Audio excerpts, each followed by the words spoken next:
Shirke sir, तुम्ही सुद्धा ऐकलं असेल नेमकं काय म्हणतायत लोक. प्रत्येकाच्या मनात काही वेगळाच चेहरा आहे, प्रत्येकाचं म्हणणं काहीतरी वेगळंच आहे. संमिश्र खरं तर ही सगळी प्रतिक्रिया, हा सगळा माहोल. याच्यामुळं संमिश्र प्रतिक्रिया अशासाठी आहे की ही निवडणूक जी आहे ही पूर्ण देशभरामध्ये त्याच्याबद्दल महाराष्ट्राच्या निवडणुकीचा कुणाला अंदाजच येत नाही आहे. आणि यामुळं अनेक राजकीय नेते हे वेगवेगळे आपले आकडे सांगत आहेत आणि त्याच्यामुळं सामान्य माणसं तर त्याच्याहून त्यांना एवढा आतल्या गोष्टी माहिती नसतात, त्यामुळे ते आपापल्या पद्धतीने इंटरप्रिटेशन करत असतात. पण ही निवडणूक पहिली अशी निवडणूक होती महाराष्ट्राची की ज्याच्यामध्ये देश पातळीवरती प्रचंड प्रमाणात उत्सुकता होती. देश पातळीपर्यंत महाराष्ट्रात शेवटपर्यंत काय होईल याच्याबद्दल BJPच्या धुरण्यांना सुद्धा चिंता वाटत होती आणि त्यांनाही अंदाज याच्यामध्ये येत नव्हता.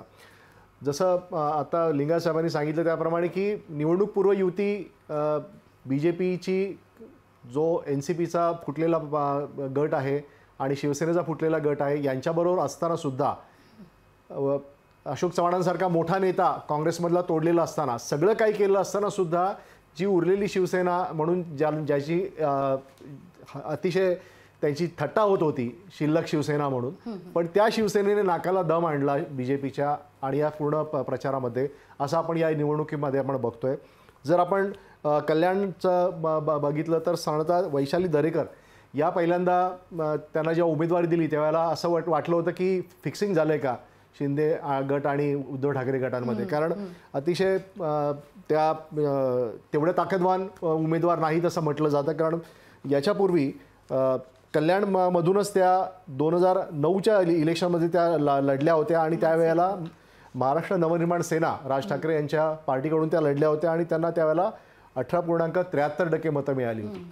त्यावेळेला आनंद परांजपे हे 39% मतं मिळवून शिवसेनेचे जिंकले होते आणि वसंत डावखरे हे 34.56% मतं मिळवून हे दुसऱ्या क्रमांकावर होते. त्यामुळे वैशाली दरेकर या साधन संपत्तीमध्ये आणि प्रचारामध्ये ज्यांचा हातखंडा आहे आणि प्रचंड प्रमाणामध्ये पैसा आहे अशा श्रीकांत शिंदे यांना कशा टक्कर देतील असं वाटलं होतं. मध्ये एक नाव माजी महापौर तिथे होते, त्यांचंही नाव आलं होतं, पण त्याच्यानंतर मात्र वैशाली दरेकर यांचंच नाव शिवसेनेने कायम ठेवलं.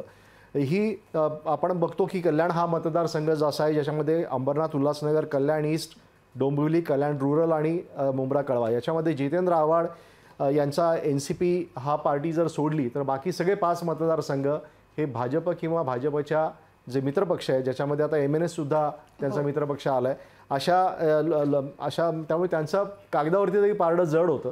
आणि त्याच्यामध्ये श्रीकांत शिंदे यांना टक्कर देणं हे केवळ शिवसेनेचा जो कोर वोटर आहे त्यांच्या म्हणजे जे आपण पाहतो इथे की तो कोर वोटर म्हणतोय की वैशाली दरेकर निवडून देतील. म्हणजे याचा अर्थ ती लोकांनी जसं आपण सुरुवातीपासून सांगतोय की ही निवडणूक स्वतः हातामध्ये घेतलेली आहे आणि ही निवडणूक जी हातामध्ये घेतली आहे त्याच्यामुळेच धनशक्ती किंवा आणखी कुठली अगदी त्यामुळे अर्थात सगळ्यांचंच लक्ष आता यानंतर कल्याण नंतर. लोकशाही मराठी ऐका, पहा, जागरूक रहा.